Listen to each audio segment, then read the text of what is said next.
Hi singers, my name's Christopher David Mitchell. Here we are again in the How to Sing series, the show where we're going to be breaking down singers, and you can leave in the comments a suggestion for a singer that you want me to analyse and break down in the future. But for today, we're going to be looking at Adam Lambert. This one's going to be a fun one and a challenging one. Such an epic singer Adam Lambert is, so we're going to be going through some of the things he does and some of the techniques he might be using to get up to those high notes in the way he does.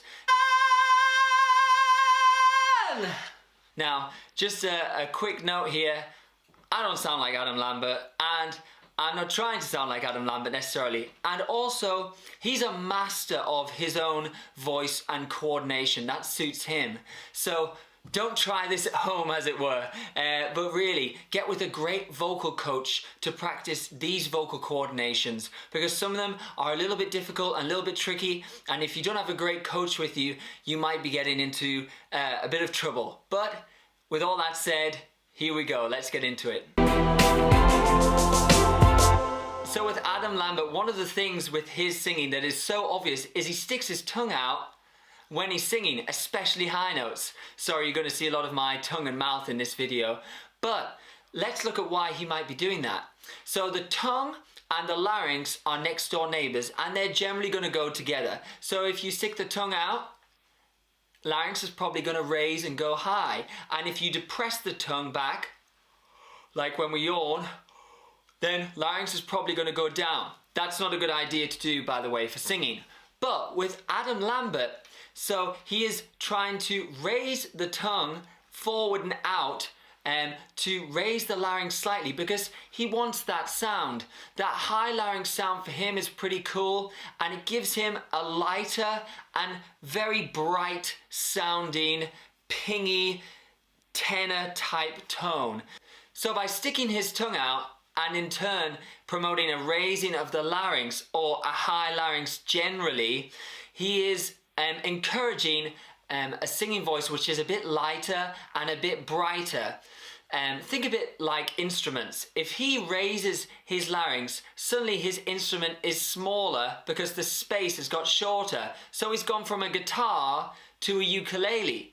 And it's a little easier sometimes to pluck out the high notes on a ukulele. Of course, it can be done on a guitar, it's just a different tone.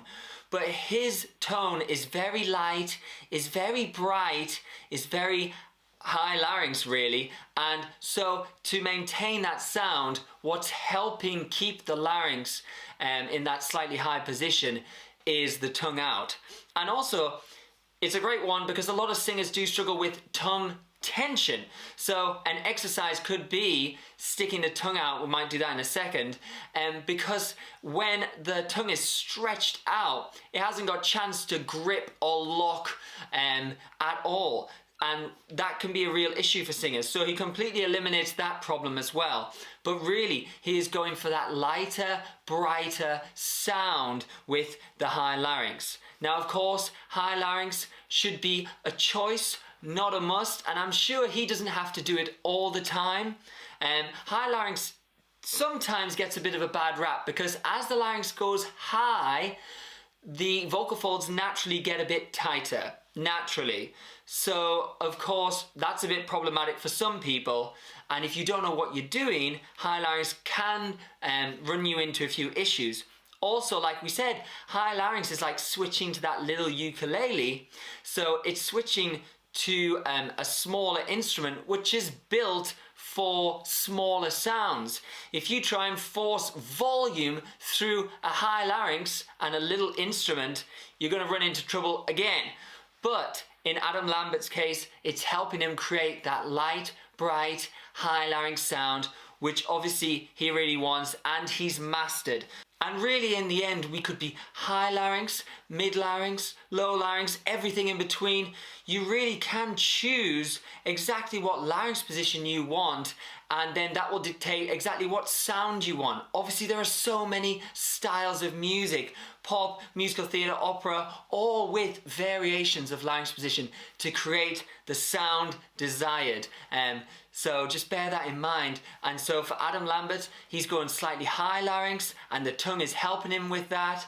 And it's cool for a lighter, brighter sound. And as long as you know exactly what you're doing, of course, it can be done. So it's keeping that thinner sound as you go up through the range.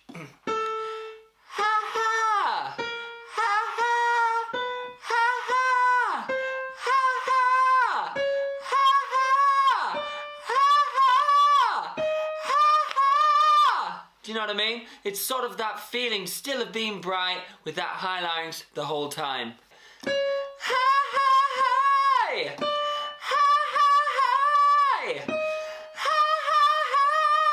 See, still stays bright the whole time. And a clip we're gonna hear and try and demo with is anybody listening back from his old musical theatre days? So do check that out on YouTube, but let's just hear what he sounds like on this.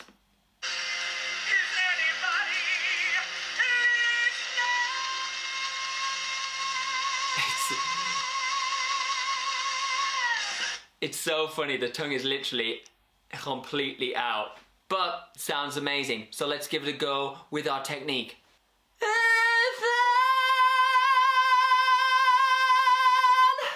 Something like that.